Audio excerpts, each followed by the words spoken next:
Welcome to Magnet's January edition of our Media Justice Salon, hosted by Media Action Grassroots Network, entitled Body Cameras and Police Surveillance, Police Accountability or Harm. Media Justice Salons are interactive webinars where we work with network members and allies to highlight top-line media and communication policy issues that impact our communities. They are a great educational opportunity for you, our members, to learn about critical media issues, connect with leaders in the field, and to find out how to take action at the local and national level. We are so glad you all have joined the conversation today. Today we have two amazing guests who will share their expertise on the rollout of body-worn cameras and police surveillance technology and its impact on our communities. My host for today's Media Justice Salon is Dante Berry with Million Hoodies Movement for Justice. Dante, thanks for joining me today. Tell us a little bit about yourself and Million Hoodies. Yes, thanks so much. Happy to be here today. My name is Dante Berry. I am the Executive Director of Million Hoodies Movement for Justice. Million Hoodies is a Black and Brown-led racial justice network that builds next-generation leaders to end mass criminalization and gun violence. We're a mass organization of human rights leaders confronting anti-Black racism and systemic violence through grassroots organizing, advocacy, and education. We envision a world where all Black and Brown people have the right to be safe and the freedom for economic, political, and social and cultural freedom. Great. Thanks so much, Dante. So I'm Shimieri Tutashinda, the communications organizer for the Center for Media Justice, home of the Media Action Grassroots Network, also known as Magnet. As a communications organizer, I lead our storytelling approach and support Magnet members in their stories.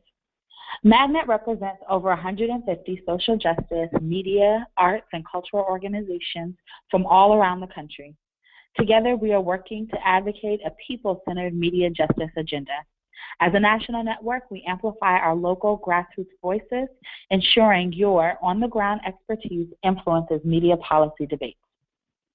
Before we begin, I'd like to share some logistics about the webinar. We are recording this Media Justice Salon. It'll be featured on the front page of the Magnet website in the next few weeks. We'll email you when it's ready. Feel free to share it out. And you can also join us in a parallel conversation on Twitter using the hashtag #MediaJustice. We will hear from two presenters today and then open up the call for you to ask questions. While presenters are talking, you will be on mute. In order to ask a question, you should open up your control panel by clicking on the red arrow and then using the chat section on your panel to submit a question.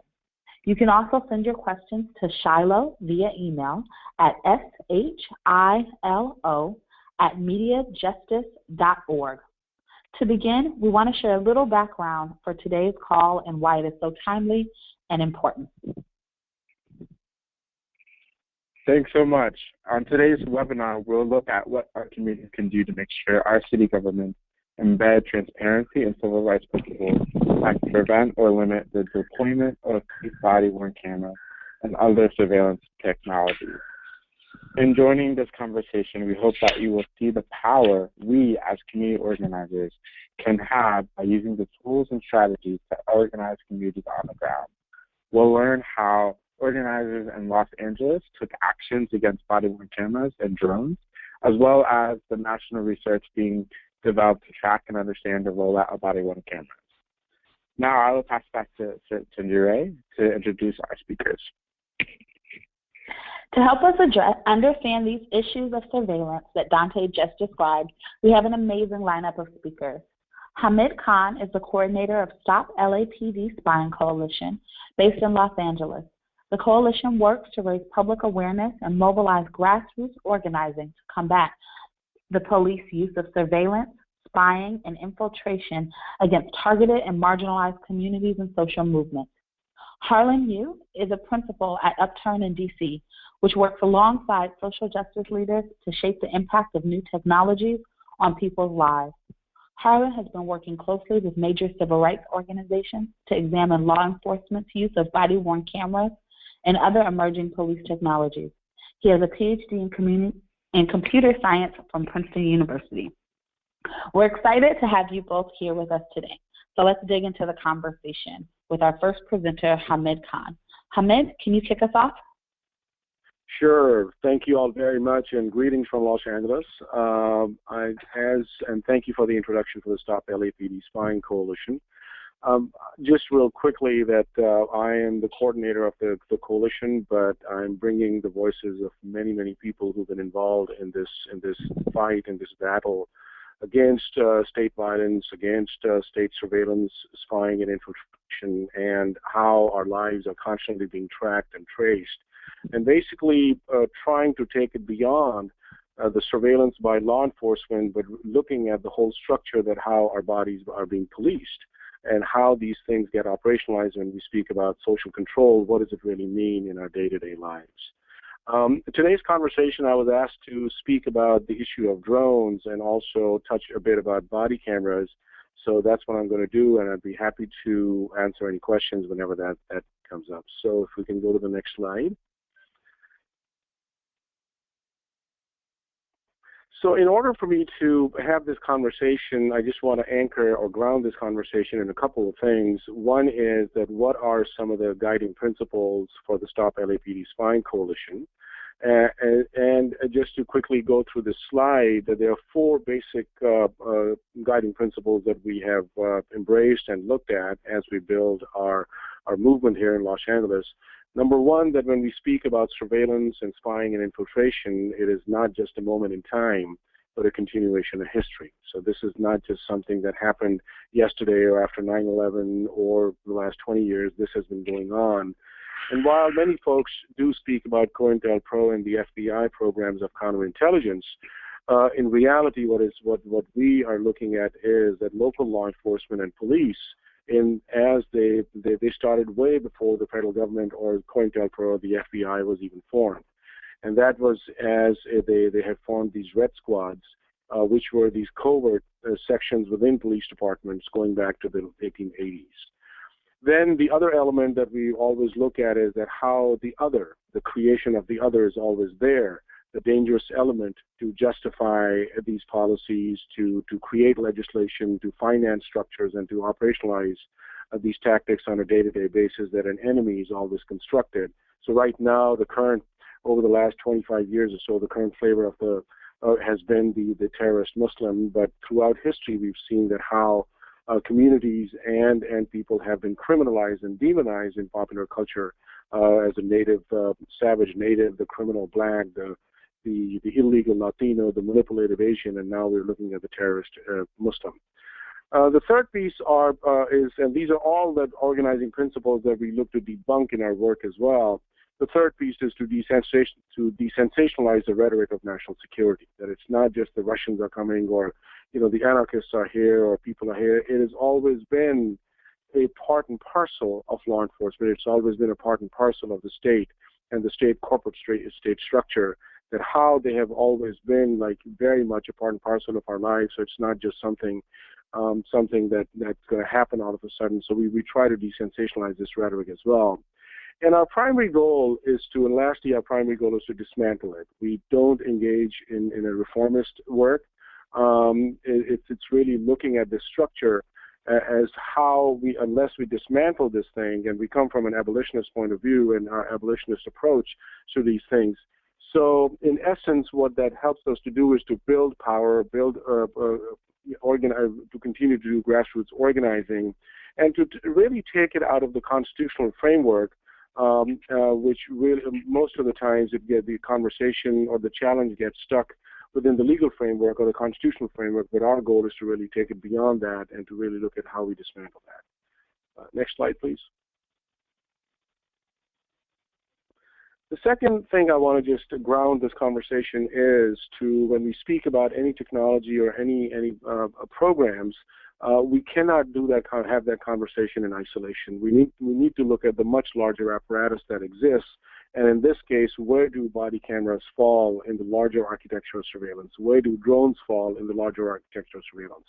So what you have in front of you is what we know of, at least in the context of the Los Angeles Police Department, that all of these things, from suspicious activity reporting program to the iWatch See Something, Say Something program to the intelligence gathering guidelines to predictive policing, to trapwire technology, to Stingray, to digital receiver technology, to automatic license plate readers, drones, high-definition cameras, body cameras, joint errors and task forces, fusion centers. So we ground our approach and our organizing model in this much larger architecture of surveillance. So there's a whole universe out there. So that helps us in understanding that, when we distinguish between transformation and abolition or reform, it helps us understand that regardless of whatever approach we take, this is going to act within the larger framework of the architecture. So it's not going to be happening in isolation. So I just wanted to put that out there. And you see these 4 bullet points that ultimately what purpose do these architectures of surveillance, spying, and infiltration serve? That it really we're looking at that how it continues to reshape policing strategies and tactics. And now what is happening is, as a result of predictive algorithms, result of big data, result of all these technologies, the speculative policing and hunch-based policing is being legitimized, and that's a trend that's moving really fast. We hear big data, we hear algorithms. So in essence, the long-term goal is to legitimize speculative policing. And I'll give you one quick example that in the suspicious activity reporting program, the way they define suspicious activity is, and I quote it directly from the policy, that it's observed behavior reasonably indicative of pre-operational planning of criminal and or terrorist activity.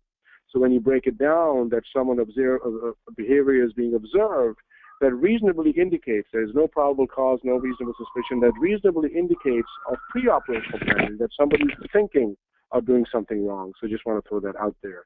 And then, of course, data collection and leading to profiling, and and we can't have this conversation without corporate profit and corporate money.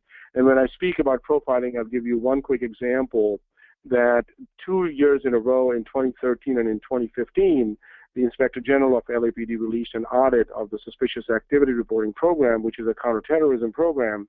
But in essence, what we found out was that over 30% of these counterterrorism files were opened on the black community in the city of Los Angeles, which has less than 10% of a black population, about 9.6.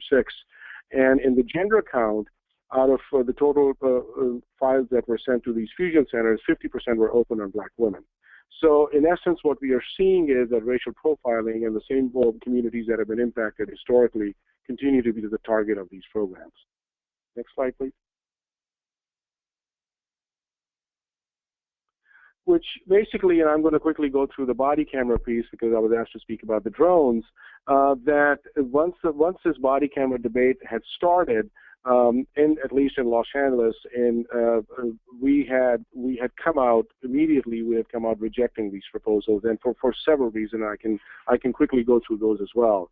But one of the key reasons was that, number one, that body cameras were not the first time that a video technology was going to be introduced as an officer misconduct monitoring device.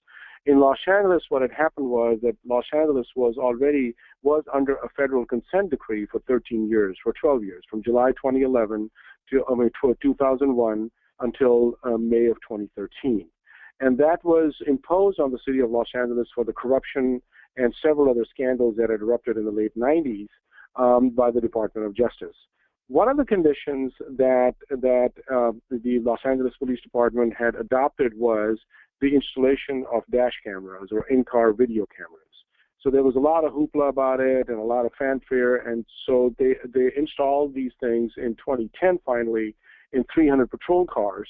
And then what we found out was that a story came out in April of 2014 that the LAPD officers intentionally sabotaged that and broke antennas on 90 out of the 300 patrol cars, intentionally sabotaging these devices, not only sabotaging these devices, but completely going against the intent of what the Department of Justice had imposed on them. The chief knew about it, people knew about it. They were all, just like what we see in body cameras, there were all this policy framework, there were all these checks and balances, there were all these reporting mechanisms in place, but yet at the same time, they went out the window and there was no investigation that was done. What happened was that the chief didn't inform anybody about it. He finally told the president of the police commission in September of 2013 that this had happened. The president of the police commission didn't inform anybody at that time because the new mayor Garcetti was on this new run on trying to get body cameras for law enforcement, so they didn't want public to know.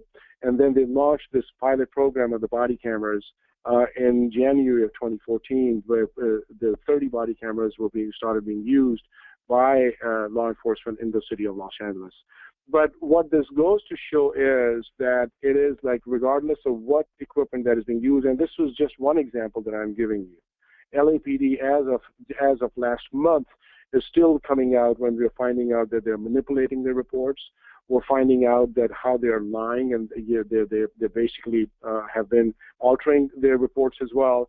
So in essence, our opposition to the body cameras what comes from a lot of history that we know. So that's why when we go back, it's not a moment in time. It's critical for us to know what the history is. And then there was also the technology itself, that in essence, what is it going to do? I mean, it's only outward looking. It's looking at the individual. It is not focused on the cops themselves. The existing videos that we have had going back since Rodney King, that has not brought about any accountability of law enforcement as well.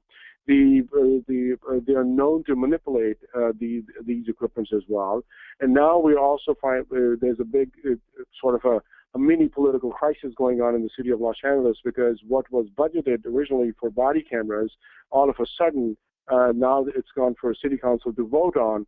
That price has gone up from $25 million to $56 million. So all of a sudden, people are crying sticker shock. So a lot of these things inform us that when we oppose these things, when we reject these policies, it is informed very much by the historical narrative that is being built and the current practices that law enforcement has had. We issued a fact sheet, and if people want to click on that, they can open up this fact sheet.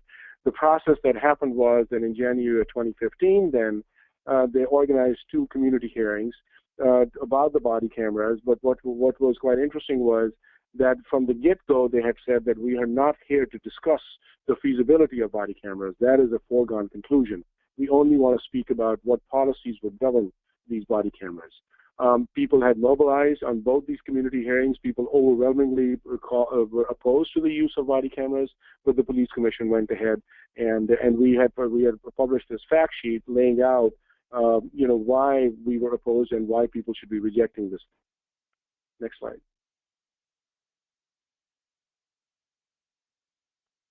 So, and then we also published a report. So finally, the police commission took a vote in April of 2015. By this time, we had published a pretty detailed report.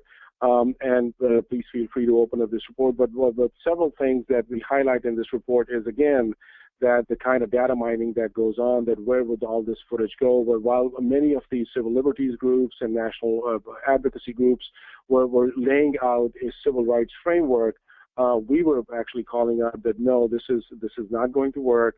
The policies are going to be ultimately what the cops want to do, and now we have this policy in the city of Los Angeles, which basically, and I guess Harlan is going to speak about it, that Upturn put out a scorecard, which if you get a chance to look at the scorecard, I think Los Angeles has the most abysmal policy, where not only can they view the footage before they file the report, they actually are required to review the footage. And then there's this issue of gathering biometrics and gathering all the other footage that they can use for evidence against people as well. And one key piece I just want to lay out is that Taser International, which is one of the biggest suppliers of body cameras, the CEO of Taser International came out very clearly saying that the real money lies in their evidence.com program, which is where they will retain all the data. So the question that we have all is, and they've not been clear about it, that even if the unflagged video and the unflagged footage is deleted by law enforcement agencies, evidence.com and these third-party data retention units still have that data as well. So what's going to happen to all of that data? And we know the history of what came out through NSA, that how these data can be taken and how they can be subpoenaed and how they pretty much work together with law enforcement agencies. Next slide, please. Which brings me to our campaign on the issue of drones. A real quick background: in May of 2014, the Los Angeles Police Department received 2 Dragonfly X6 drones from the Seattle Police Department. These drones were gifted to LAPD because when Seattle got these things, and when the Seattle kept silent about the acquisition of these drones, Once it went public, they wanted to basically give it a more of a public note, so they held a public debate at Seattle City Council 2 years after they acquired them. People in Seattle came out very strongly, and they completely rejected the use of drones. So the chief of the police and the mayor of Seattle decided that Seattle PD would not be using the drones at that time.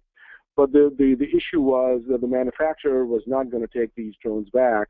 And because these drones were acquired through a grant called the Urban Area Security Initiative, which is a major supply of money from the Department of Homeland Security to local law enforcement agencies, since 2003 up until now, over $8 billion, and that's a billion with a B, has been given to local law enforcement agencies through the Urban Area Security Initiative. So one of the conditions of that is that once they acquire certain equipment, they can't resell it. They can't give it out to money. So they were looking for other police departments whom they can gift, quote unquote, gift these things. And of course, LAPD, as notorious as it is, they were the first one in line, and they took these things as a gift. When the Stop LAPD Spying Coalition found out that we have gotten these drones, we mobilized. We immediately, within a week, we were at the police commission. We raised a lot of ruckus about it. The police chief came back and they said, well, we're gonna do public outreach and community outreach. In the meantime, we started mobilizing our partners, and we launched a drone-free LAPD No Drones LA campaign. And so basically, the argument that we had against the drones was, number one, is the issue of mission creep. That here is the same thing LAPD is saying, that drones are going to be used in special circumstances, they're going to be used only in hostage-type situations, but then we see what happened with SWAT. LAPD is the home of SWAT, the Strategic Weapon and Tactical Program that they started in the late 60s, and we know that over time, the same argument was used when SWAT began, that it's going to be used in special circumstances, it's going to be used in hostage situation, but now, and there was a report actually that came out with the ACLU, that the ACLU had published around August of 2014 or so, that identified that close to 70% of SWAT deployment is now used for very low-level, warrants and all that. So mission creep, and then the use of this technology in various other operations as well. So mission creep was one of the biggest things.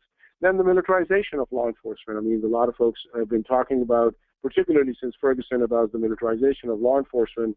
So these add another layer to the militarization, and now we see what route that these drones are taking, and folks may be familiar with that in August of last year, in 2015, North Dakota was the first state to pass legislation where law enforcement drones would be equipped with non-lethal weapons, such as tear gas, rubber bullets, various other, just these weaponry that is going to be now hooked up on these drones, and various other states are pushing for that too. So it's not just about the issue of these drones being used in special circumstances. This is something that they are, that North Dakota is already doing that, and so militarization was another piece as well. Then the third piece was the issue of distrust, that how, over time, there was absolutely no trust of LAPD. LAPD is known for its corruption. It's known for constitutional violations of people. So these were some of the guidelines that we had in our opposition to the acquisition of drones. Next slide, please.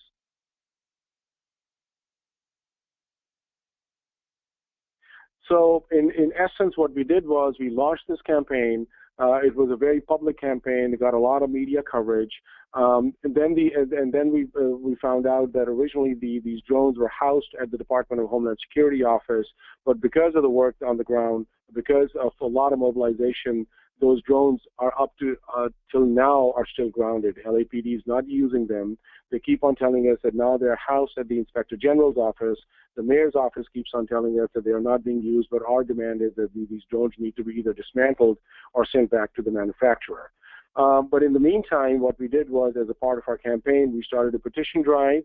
We have over 3,000 signatures already gathered against the drones. We did several town halls. We did several community outreach. One of the town halls was carried live by Pacifica Radio, so that information, it had over 200 people over there. And so that message was carried out to thousands of people on the airwaves in Southern California as well. And then we launched on releasing this report. So the report took us about 1 year to put it together.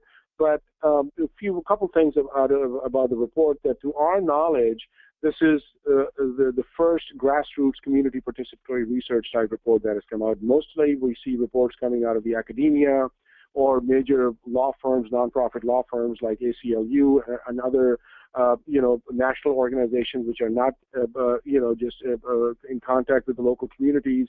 They do their analysis and they put out these reports. So our goal is always to make it very community participatory. So we did several focus groups. We put out these surveys both in Spanish and English. We got over 200 surveys that people filled out. They were pretty detailed surveys. We did one-on-one interviews. The focus groups included folks like, we did a group of promotoras. These are health promotion folks in the county, in Los Angeles as well. We went to local middle schools. We talked to youth coming up who are in gang databases. We spoke to academics. We spoke to lawyers. We spoke to community members. So it was a comprehensive report. And what basically came out was that people overwhelmingly were rejecting these drones. They said that, this is a significant threat to our communities. I still remember one of the promotoras, and that was done in Spanish, so I have a very limited Spanish, but I do remember her saying, constantly people repeating that, are they at war with us? Are they at war with us? Because drones also signify not only that they're going to be used for surveillance or local bases, but people know that how drones are being used to kill and bomb and maim and people all over the world by the United States. And then the issue of the psychological impact of drones. So a lot of people kept on talking about that, that the next thing we're going to see, that it's not just about snooping, but just constantly this idea of drones flying around is really something that people were extremely concerned about. And then the greatly expanding the surveillance capabilities. So in essence, the response, the drone report really just has really the essence of what people in Los Angeles have been saying. And I would really, ask folks to, if you get a chance to read that drone report, because we really want to get feedback from other folks as well, and however we can be of any support. So if we can go to the next slide, I think I'm going to stop there. I don't know what the next slide says. So it is, we just put this slide out there, and this is a countdown that the Guardian newspaper started. And in 2015, these are the numbers. And we're not talking about people who have been injured, people about verbal assault, about people who have been seriously hurt, just beaten up. But these are actual killings of last year that law enforcement did in the United States. And when you do the math, it's about 1,138 people killed by law enforcement. When you do the math, that goes to show that every 7 hours and 42 minutes, somebody was killed in the United States by law enforcement agencies. Out of the 365 days, when you multiply these, that's what it comes down to, that every 7 hours and 42 minutes, somebody was killed. And when you look to the right on race and ethnicity, it shows 2.92. What you can't see in the screen is that it's 7.67 or 7.68 per million black. So that goes to show the level of killing that is happening, particularly in the black community, that way surpasses even the closest that comes to is the Latino and the Hispanic community at 3.5, and when you look at the Asian Pacific Islanders. So again, the same communities who are marginalized, who are impacted, continue to be the target. And when you look at body cameras, and when you look at these technologies, and we look at this architecture of surveillance, what is happening is that because speculative policing and hunch-based policing is being now legitimized, it's creating conditions to make contact, artificially make contact. How these things are going to be used to inform stop and frisk, how these things are being used as a suspicious activity reporting, how people are being used, how when you add predictive policing, when you add gang injunctions, when you add this technology, what you have is a lethal combination that ultimately is going to hurt people in a very negative way. Next slide, please. I guess that's where we are. And if you click at the bottom, we wish you a drone-free LA. If you get a chance, this was a sort of a caroling that we did. What happened was that we released the drone report on December 8th, and then on December 10th, we paid a visit to the mayor's house. The mayor fled basically through the back door. We call him the backdoor mayor in Los Angeles. There's a whole hashtag that Black Lives Matter started, hashtag backdoor mayor. He took off. And then immediately LAPD showed up about at least 40 deep with zip ties and, to arrest us and getting the wagon out there. and they use these really bogus municipal codes threatening us with an arrest. So what we did was that we went around, started knocking on doors in his neighborhood and started doing this caroling because it was close to Christmas. So this is, we immediately changed our tone and informed the community. So if you get a chance, look at this caroling as well. So I guess that's my indication to stop there, and I'll be happy to answer any questions when we get there. Thanks so much, Hamid, for sharing all the great work that Stop LAPD Spying Coalition has been doing in LA. And just so that everyone knows, so there's a link to it, to the video on Twitter, and we'll be sending out the presentation and links after the webinar is finished. So we can definitely all learn a lot from the work that you're doing and that your team has been engaging our communities on this issue. And more importantly, how we can all develop strategies that really influence our local law enforcement. So now we're going to transition over to Harlan Yu with Upturn, who will speak on the kinds of tools advocates can use to influence local law enforcement policies. Harlan, thanks so much for joining us. Hello, everyone. My name is Harlan, and I'm from a small organization here in Washington, D.C. called Upturn. Just by way of a little bit of background, we're a hybrid group of computer science and policy advocates, and we work very closely with a number of civil rights and social justice groups on ways that new technologies are changing these vital issues and to keep fighting this fight in the digital age. So one of our main focus areas is on criminal justice, and recently, because what departments across the country are doing in launching headfirst and buying and fielding body-worn cameras, we've spent a lot of time over the past few months looking at the specific policy details on how they're being adopted. So as Hamid has argued, body cameras are not a panacea. They don't automatically bring about accountability, despite what you might hear in the media. And there are a number of major risks here: surveillance, privacy, discrimination, and I have all the same concerns that Hamid has raised in his presentation. But at least with many of the groups that I've been working with, there's a realization in a slightly different political calculation that this is happening. It's happening fast. It rarely happens with community input, and almost all of the major departments across the country have either adopted them or are very close to adopting them. And there are at least some small gains that we might be able to make if we try to push back at a slightly deeper level. And in any case, we need to make sure that if and when body-worn cameras do get adopted, that we do everything we can to make sure that the cameras themselves don't make things substantially worse for those in the community that encounter these devices. So this has been my recent focus. Has been looking at the specific policy details that departments are putting in place and how we can improve these policies to protect the rights of those in our communities. Next slide. So as part of this effort, in May of 2015, about 7 months ago, a coalition of 34 civil rights, privacy, and media rights groups, including many groups in the Magnet, and perhaps some of you on this call, signed on to a set of civil rights principles on body-worn cameras.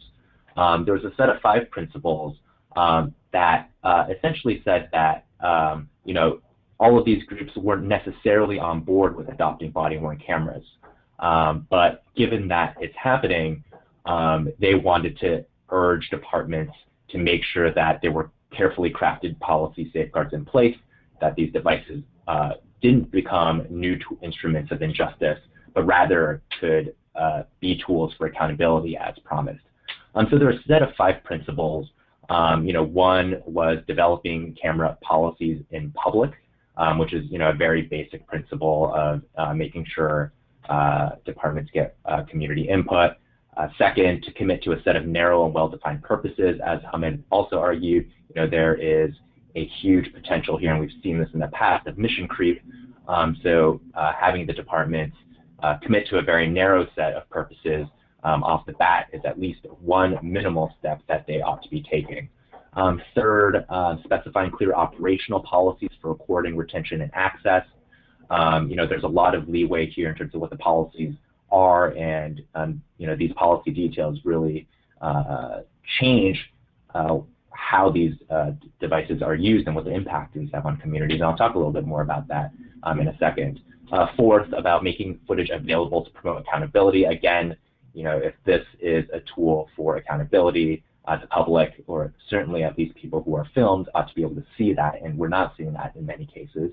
And finally, fifth, we want to make sure we preserve the independent evidentiary value of police reports for those incidents that get captured on camera, and I'll talk about what that means in a second. So, since the release, and next slide, please. Since the time we released these principles, we've been trying to figure out how to turn these principles into specific actionable policy guidance, and also to track what's actually happening at the local level. I mean, there are 18,000 police departments across the country. By last count, the best estimate I've seen is about a third of departments are starting to adopt these cameras. So this is a lot of departments starting to adopt this technology. And so in November, my firm Upturn teamed up with the Leadership Conference on Civil and Human Rights to release a body-worn camera scorecard. And so for our initial release that we did in November, we evaluated a total of 25 local police departments. On this slide, you only see 8 because the scorecard is actually pretty big. And we started with, the 15 largest police departments in the country that have or will soon have body-worn camera programs. And then we selected an additional 10 departments whose camera policies are of particular policy interest. As you see here, for each of the 25 police departments we studied, we looked online for their policies, and then we rated each policy on a set of 8 different factors. And these 8 factors, which I'll explain, are derived from the civil rights principles that was on the previous slide. Next slide. Just as an example, and if you want to see the scorecard for yourself, it's all up online.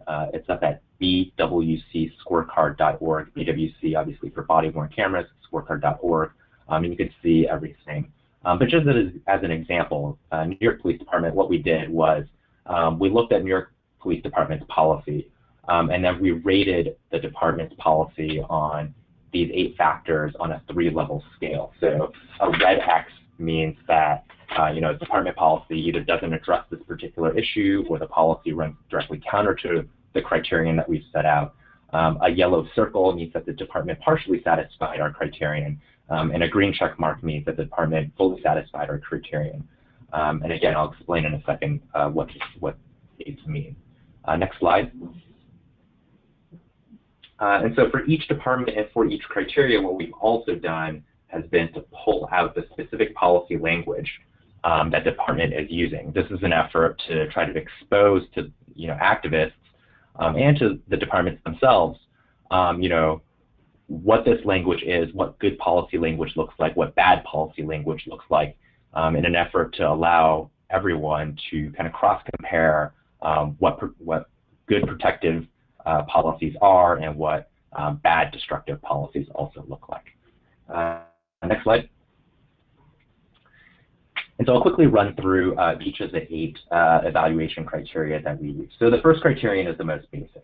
It's about whether the department makes its policy publicly and readily available. And this aligns very directly with the first principle, where in order to have any kind of community discussion at all about the rules of the road for cameras, departments must at least make their policies available to the public.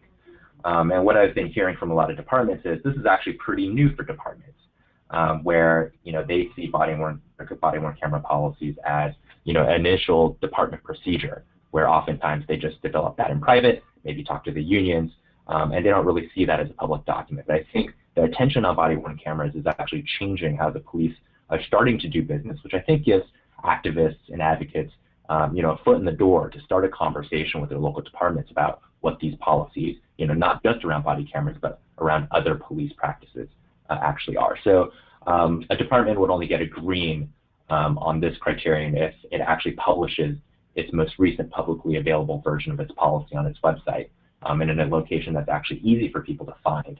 Oftentimes we've seen departments not posted online. It'll either be made available by a local news organization or some other online entity who, perhaps FOIA'd or somehow acquired the policy.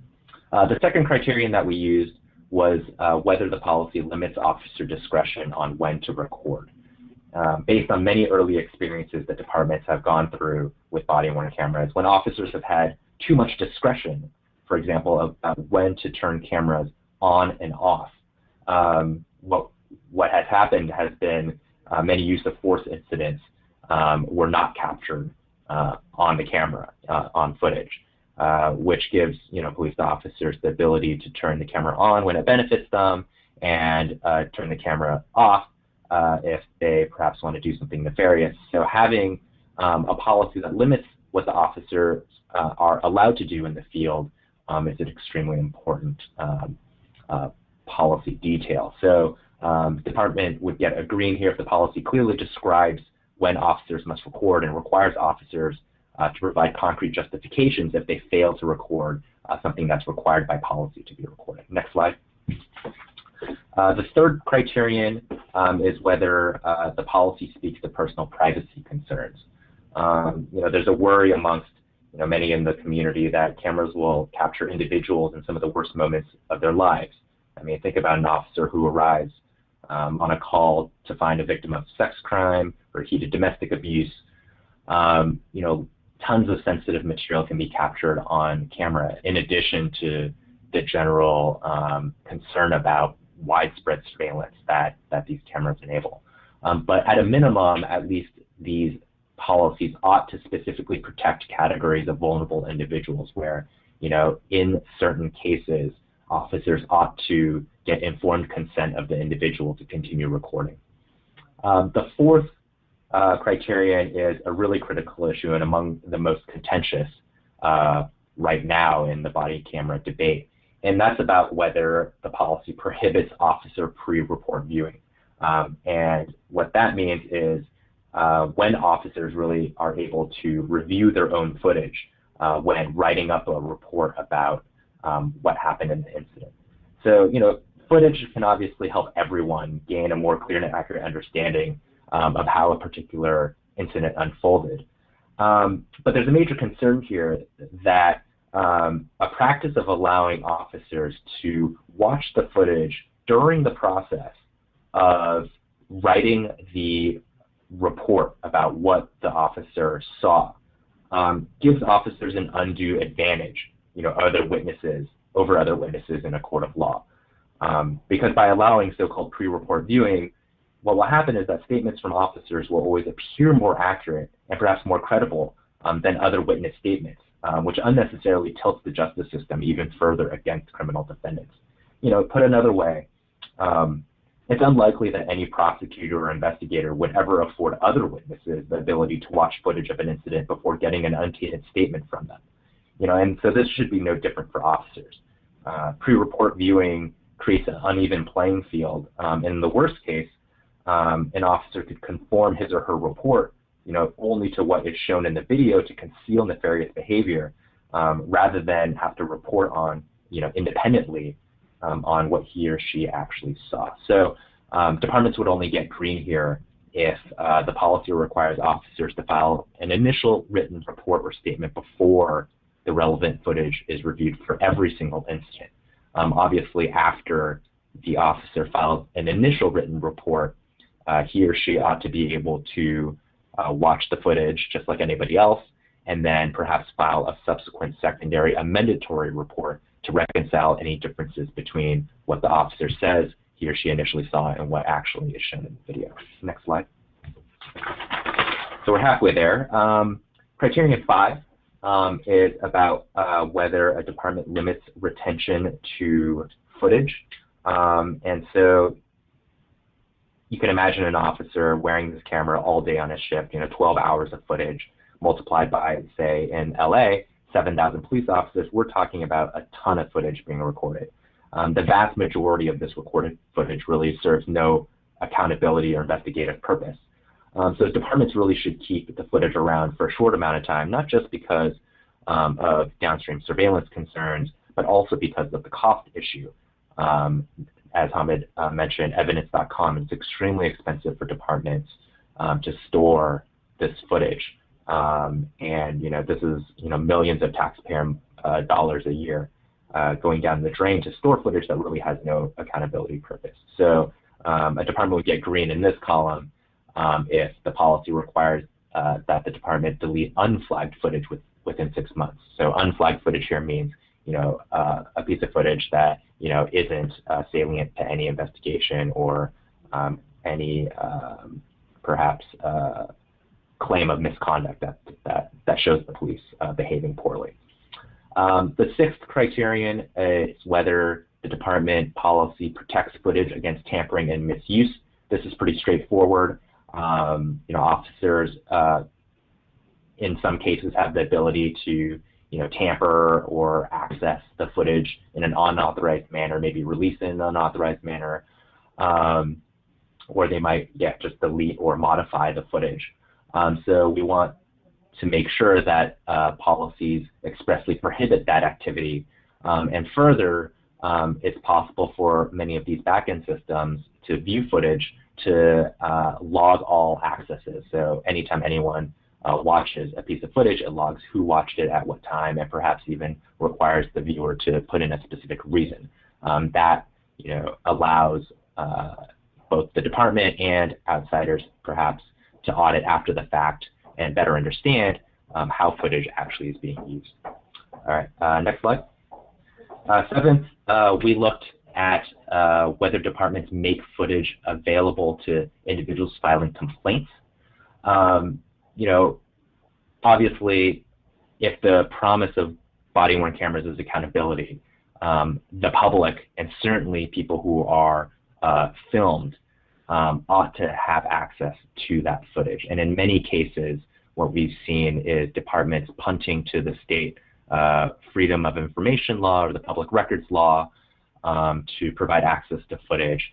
In many of those cases, departments don't have to disclose at all on either privacy grounds or because this footage is considered under state law as investigatory records, which, for example, in California means that almost no department ever needs to release any footage to the public, which is particularly problematic. So at a minimum here, groups would like to see, or our criterion here was to ensure that the policy expressly allows individuals who are filing police misconduct complaints to view all relevant footage.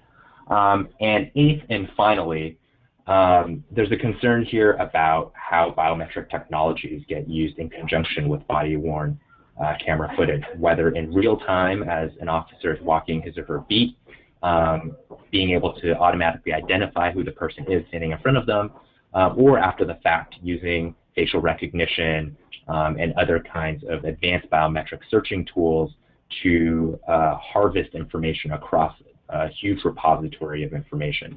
And so this is not anything that we at least are aware any departments are doing at the moment, but it's certainly within the realm of technological possibility because departments have facial recognition technologies now. They have body-worn camera technologies now.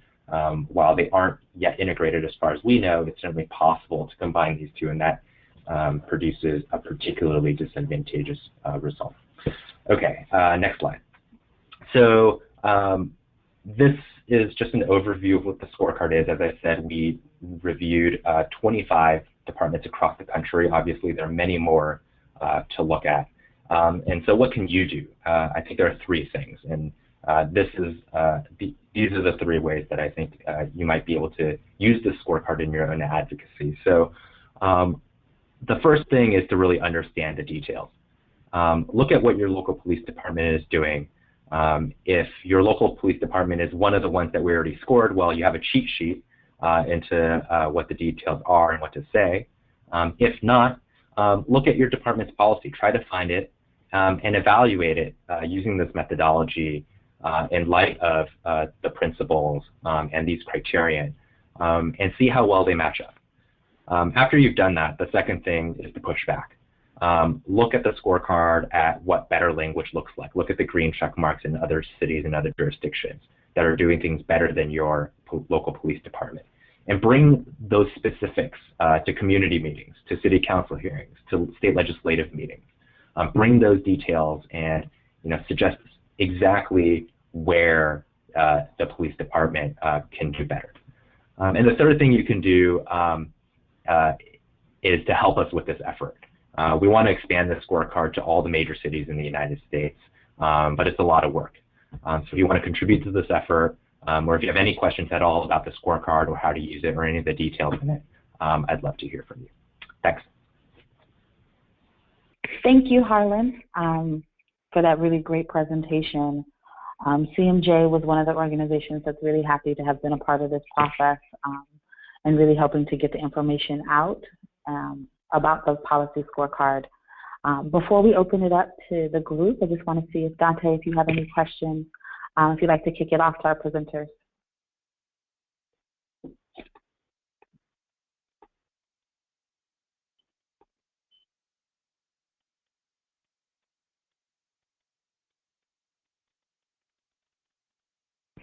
Okay, so maybe not right now. I think we might be having some technical difficulties.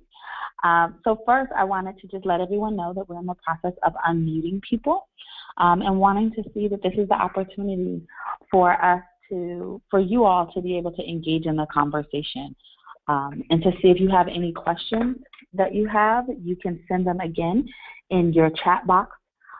There's an option there that you can chat in your questions, or you can email them to Shiloh at shilo@mediajustice.org.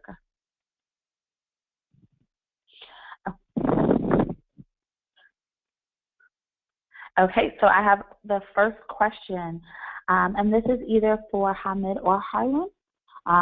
So what are some upcoming projects or campaigns that I can really engage in and stay connected on both of these issues, both with LA, in LA with Stop LAPD, Spying Coalition, as well as some of the civil rights work on body-worn cameras?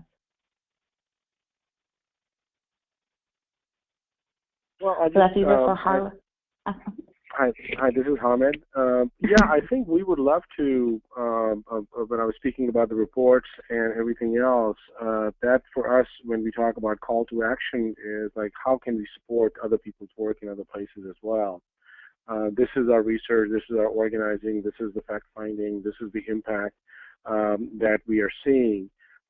So anything that we can support the work in other parts of the country, and it becomes a process of collective learning. We would like to learn that what kind of strategies are you all using, because I think what happens is that a lot of times, and just going off of what Harlan was sharing, and thank you, Harlan, for doing that. That a lot of times the conversation sort of hovers around intent. That that okay, let's look at the intent of this tool or this technology. Let's put it in and let's document that, and let's roll with how where it goes. But I think it's really the impact, the day-to-day impact on the communities that needs to be informing us. So we would love to hear how these policies are impacting communities in other parts of the country, and how do we build more of a national grassroots campaign again with the goal to dismantle these things. Yeah, I'd say likewise for us. I mean, being here in DC and having a small team, we really wanted to try to provide a resource because body-worn cameras in particular is such a state and local issue, as is all policing issues. So to the extent that contributing to the project that we're working on here, or within your own communities, trying to get folks on the same page to push back. These campaigns, especially on body-worn cameras, are going to happen at different speeds. Different departments are adopting these at different times. Oftentimes, it's not just what the department is doing, but you might have state legislators or city council people offering legislation that will bind departments in that jurisdiction. Sometimes the good practices, sometimes the bad practices. So in order to kind of keep up across the nation, it's extremely hard to do. but to the extent that at a local level you're able to pay attention to what's happening and perhaps organize to alert folks about what's going on, that would be extremely vital activity to engage in. If I could just add one more quick thing, would be that we would be happy to team up with different folks. And actually, Magnet has started a criminal justice cohort. So please, I'll encourage people to join that cohort as well. But also, we'd be happy to help map the local architectural surveillance.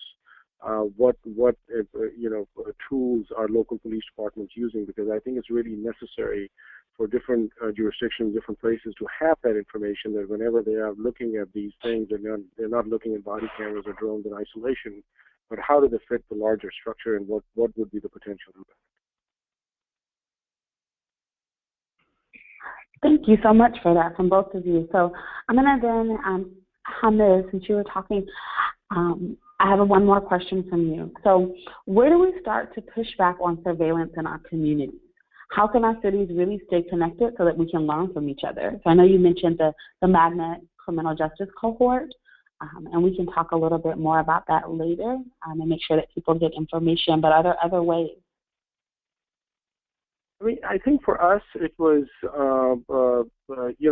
those principles I'll go back to, like how do we start a conversation with our communities? I think, not to speak for many people, but on a personal level, having been involved for many, many years in organizing and that's why the Stop LAPD Spying Coalition even got formed, was in the summer of 2011, because people were getting extremely alarmed at how counterterrorism and counterinsurgency tactics were being increasingly incorporated into domestic policing. And basically how war abroad was becoming a war at home, that how these advanced technologies that are being used, battle tested, are being brought home, and we saw that in full force around Ferguson, and then everybody kind of saw what happened.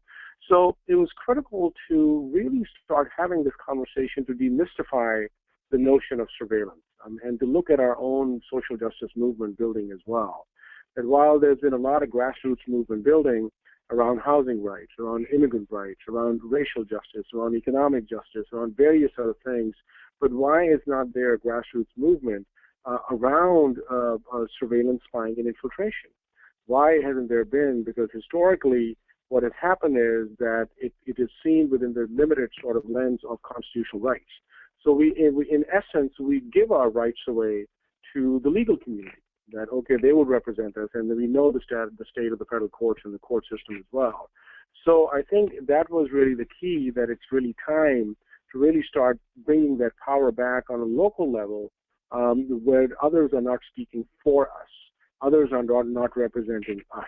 So we need to start really informing ourselves. So then those principles came in really handy about looking at the history. We actually put out, and it's on our website as well, we have documented at least about a 12-page history of Los Angeles Police Department since going back to 1923 of their surveillance, spying, and infiltration programs. We go back to, there's another document we have that looks at the national history going back to 1789, that throughout history, how these programs and tactics, how they've been used, and they've been very much impacting on a local level. This is not some grandiose, again, like I said, that, the foreign enemies are here. These are like, we are insurgents locally here. We are fighting, we are mobilizing, we are organizing against state power, against state corporate power, against, so we are a danger. We are a threat to the existing orders. So surveillance, spying, and infiltration has become a very effective tool to neutralize, to disrupt, and to dismantle our movements. So I think it's really critical that people need to start thinking about it. Thanks so much, Hamid. So as you talk about just the work that you have done in LA and all the work that we need to do to really push back on the legal community and on law enforcement, I just wanted to see, Dante, as you are, as you work with organizers across the country, if you had any questions or any insight just around what that looks like. Yes, thanks for bringing me back on. I know I lost connection for a moment. Yeah, I have a quick question. I'm pretty curious and to hear about what have you found to be successful when trying to educate communities on the dangers of surveillance or even just militarization, as was mentioned previously earlier.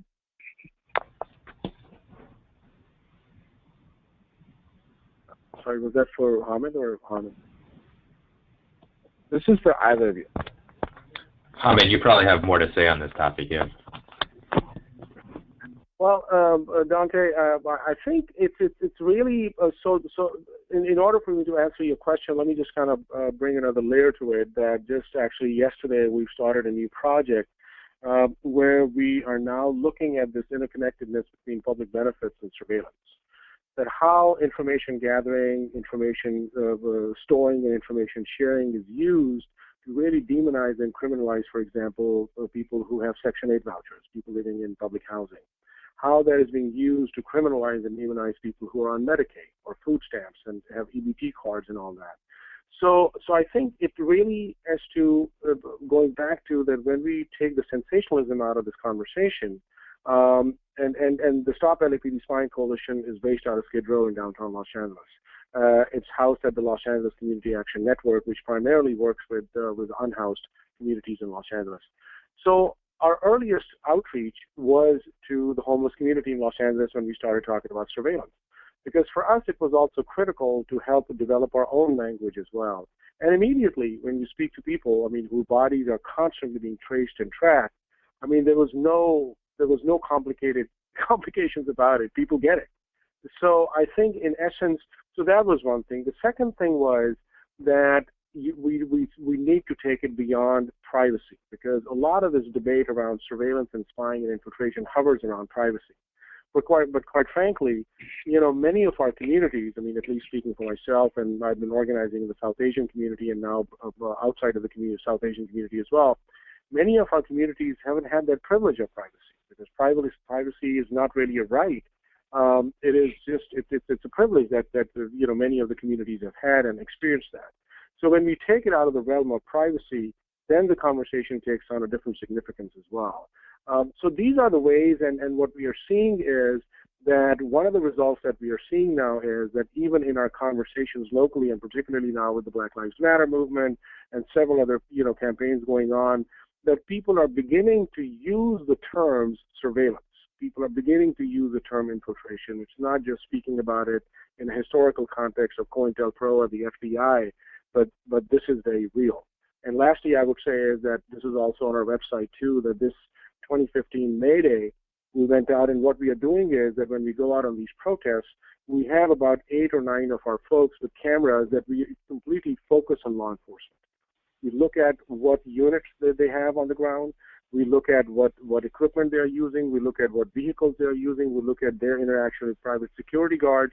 So we released a video called Watch the Watchers, in which we actually, on film, we bust an undercover cop as well. But the idea was that we were looking at, for example, Freedom on the Move. Freedom on the Move is a technology that comes from that they've been using in Afghanistan. This is installed on the back of a flatbed truck, and it looks like a submarine, this scope that comes out of a submarine, and it takes a whole view, a 360 view. So we were able to expose that is being used in protests as well. And of course, people know about Stingray and various other technologies as well. So I think it's a long-term process. It requires a lot of community outreach, a lot of conversations, but slowly people are beginning to understand and then really recognize that how our movements get neutralized and how we get disrupted. Thanks so much for that. I just have a really quick question. So we have one in that's actually for Dante. So Dante, as Million Hoodies works with developing the next generation of organizers, can you share a little bit about what you all plan to do around body-worn cameras? Absolutely. So we've been working, Million Hoodies has been working on a police militarization initiative for the last year and a half, particularly looking at the intersections of SWAT team, along with military equipment found in local and campus police departments, along with surveillance. And so when the initiative launched, it launched literally right after the death of Mike Brown, and we began to unravel some information about the 1033 program, seeing how military equipment is being found in both campus and local police departments. And when the president initially banned, quote unquote, placed this ban on military equipment in local police departments, he actually didn't even create a line item around campus police departments. So in every regard, we're looking at how campus police departments, which are often very, very militarized and they receive money from the federal government to receive different types of equipment from body-worn cameras to surveillance, other types of surveillance mechanisms, to assault rifles, tanks, all of these. Seeing how campus police officers are using surveillance technologies in order to criminalize Black and brown students in both within their communities and on campus. And I think what we also know within the spectrum of campus policing is that some campus-based police departments often have jurisdiction both within the community and on their campus. And so it actually kind of complicates things in terms of how we think about safety in regards to creating safe communities for Black and brown people. Thank you, Dante. That definitely, I feel like campus police are definitely a department that are often overlooked when the conversation of body-worn cameras, let alone any kind of police reform and militarization talks are happening. So the work that you all are doing is really important and really powerful. I'd also like to just kind of transition and thank everyone. So thank you, Hamid, thank you, Harlan, thank you, Dante. It's critical that we ensure that the voices of communities being impacted are heard on this, and that we organize on the ground for policy protections and police accountability to build power within our communities and resist surveillance overreach. The Center for Media Justice is rolling out community meetings on body-worn cameras and surveillance in communities of color. So if you're interested and you want to connect with us and have us come to your city, please let me know. You can email me at CHINYERE@mediajustice.org. I also want to invite Alia Rahman, who's worked with the Open Technology Institute in partnership with CMJ to develop these community meetings. Alia, can you share what you've learned in the process? Yeah, thanks. So I worked on this project half as an engineer and half as a community organizer. And I think for all of the folks on that project who are developing meetings to sort of introduce folks who haven't really talked about this topic or who haven't worked on its policy, this is about figuring out how we're going to get enough informed people power around this issue so that our voices are heard above a lot of money and power that's moving very quickly. As cities and police departments are kind of scrambling to bring in cameras as a way of quickly addressing criticism over the abuse of power, and as the people who sell those cameras look to make a lot of money, basically by saying that they have the tech expertise to solve the problem, and that they sort of know better. And all of that can seem pretty overwhelming to take on, right? But the truth is that we who live in police communities are just as much experts as the vendors and the police, and there are more of us than them, and we can make the situation work for us if we develop the right strategies and tactics to mobilize our power. So that's really what the meeting materials are about, is starting from getting informed on some of the things that the speakers earlier talked about, and then kind of structuring towards how we might actually take local action on that. But it's also true that figuring out how police tech is going to work for instead of against our communities is it's something that can't be done without us, really, for two major reasons that I think about and kind of came up for me while I was developing those. So one is that there's 18,000 police departments in this country, and at this point, the rules about how cameras are getting used are mostly being made at that very local level. So this isn't the kind of situation where we could pass one big national bill and everything changes around the country. We can influence some things about how the Obama administration is funding departments who are buying cameras with federal money, but even then, we still need local action. And the second thing is, so when I was studying the cameras to write the materials, like looking at their physical parts and looking at their software, it definitely wasn't the engineering side of my brain that was thinking of all the ways these things could be misused. And that stuff was coming from lived experiences being part of a heavily policed low-income community of color. So I would argue that we really can't even ask the right questions in this debate if all we have is policy nerds who aren't being guided by the voices of people who have cameras pointed at them most often. So the folks at Magnet have been, at CMJ have been doing more with those meetings, and I hope folks on the webinar get to come to one. Thanks so much, Alia. And again, if you are interested in partnering with us and having one of these meetings in your community, or just really want to learn more, please email me at CHINYERE@mediajustice.org. So we've had some really great dialogue today. If you'd like to stay connected with our panelists, their emails are on screen. We will also send all the attendees material that were mentioned on the call today. So if folks have special requests or requirements or different questions, please feel free to contact me. Thanks everyone for joining us for today's Media Justice Salon. Thank you so much again to our presenters for providing great insight, and a special thanks to my co-host, Dante Berry of Million Hoodies.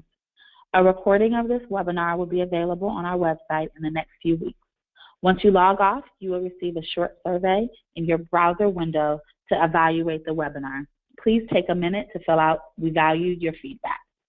Finally, we hope you will tune in to our next Media Justice Salon. Please note that anyone at Magnet member organization can attend these webinars, so please pass on the word. As many of you know, Media Justice Salons are just one of the many benefits of Magnet membership. If you have not done so already, please renew your membership today. In the spring, we will be running skill-based webinars. We will have a membership gathering in Detroit in June, and throughout the year, we will provide press, campaign, leadership, and strategy support. Feel free to reach out to me or to our membership organizer, Angela, at any time.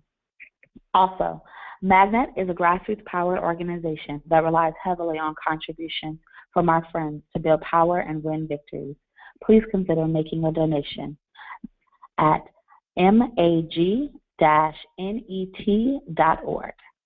Have a great day.